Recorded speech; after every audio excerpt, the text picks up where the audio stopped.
muna can Kaduna kuma ran wannan zamu je ran Juma'a. Ya, ai Juma'a yanzu ka mutu dan ubanka. Me yasa ku je makarantar ba?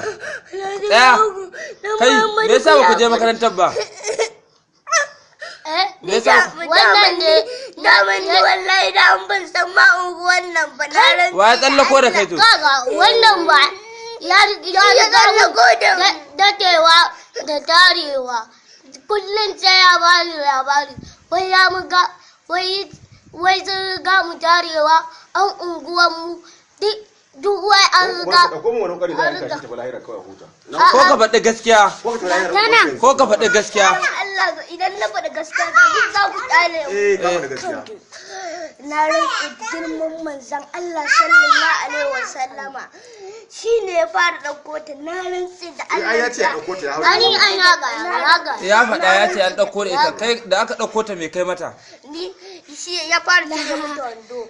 Sai ni ma na kaga na dauke ta kaga na dauke ta ni na mayar mata da wando. Waye ce da aka kashe ta a shake ta? Wannan ne ya ce. Kaga tana zubowa tana da ta wani guri. To ba je ka yi mun ruwa ya gaji. Ina hau da ita shine ya cire mata wando wai don kai ta kuka ta kama ta yi mata haka ya rufe mata fuska. Inna lillahi wa wani ihun na ji na hau ai.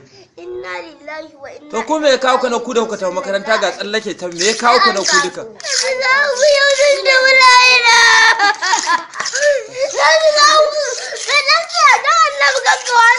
Ka gani a je gidan mu idan na taba cire wa yarinya wando da annabi a je gidan mu dan yaran su Ba wani zuwa gidanku da za a yi. Za a ƙara. Zona.